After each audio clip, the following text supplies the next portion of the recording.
Lag എന്ന് പറയുന്നത് നമ്മുടെ മലയാളത്തിന്റെ ഒരു അഭിമാനമായതുകൊണ്ട് നമ്മൾ എന്തായാലും അത് രണ്ടുപേരും ഒപ്പത്തിനൊപ്പമാണ്. ആർക്കാണ് ഏറ്റവും കൂടുതൽ മാർക്ക് കൊടുക്കാന്ന് അത് പറ്റില്ല. ഭയങ്കര നൈസാണ്, രണ്ടുപേരും ഒപ്പത്തിനുള്ള കോമ്പിനേഷനാണ് ഭയങ്കരമായിട്ട് കൈയടി കിട്ടിയത്. എനിക്കും അത് തന്നെയാണ് കൂടുതൽ ഇഷ്ടപ്പെട്ടത്.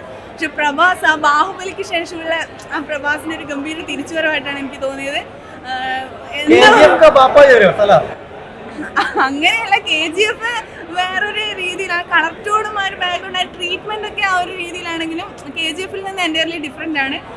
പക്ഷെ ആ KGF ശേഷം അത്രയും ഒരു എഫക്റ്റോട് കൂടി ആൾക്കാർ ഇത്രയധികം സ്വാധീനിക്കാൻ പറ്റിയ ആ ഒരു തിയേറ്ററിക്കൽ എക്സ്പീരിയൻസ് നൽകുന്ന ഒരു മൂവി സലാർ തന്നെയായിരിക്കും. അങ്ങനെ ഒരു മൂവി KGF ശേഷം ഉണ്ടായിട്ടില്ല. ഒരു തൃപ്തി കിട്ടൂല, എനിക്ക് തൃപ്തി കിട്ടിയില്ല പടം കണ്ടിറങ്ങിയതിന്റെ ഒരു നമുക്ക് KGF അല്ലെങ്കിൽ RRR അങ്ങനത്തെ ഒരു പടങ്ങളൊക്കെ കാണുമ്പോൾ കിട്ടിയൊരു സാറ്റിസ്ഫാക്ഷൻ ഇല്ലേ, അത് ഈ പടത്തിലേക്ക് കിട്ടിയില്ല. എന്തോ ഒരു പോരായ്മ എനിക്ക് തോന്നുന്നുണ്ട്.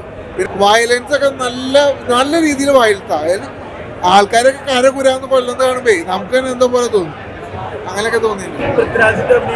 ആക്ടിവിറ്റീസ് എല്ലാവരും കിട്ടും തന്നെ, അത് പ്രഭാസ് ആയാലും പൃഥ്വിരാജ് ആയാലും.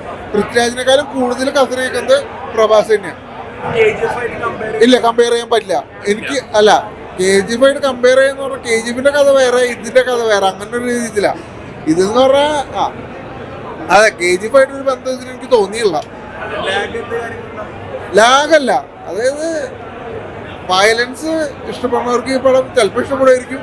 എനിക്കെന്തോ അത്ര അങ്ങോട്ട് ഉൾക്കൊള്ളാൻ പറ്റിയില്ല.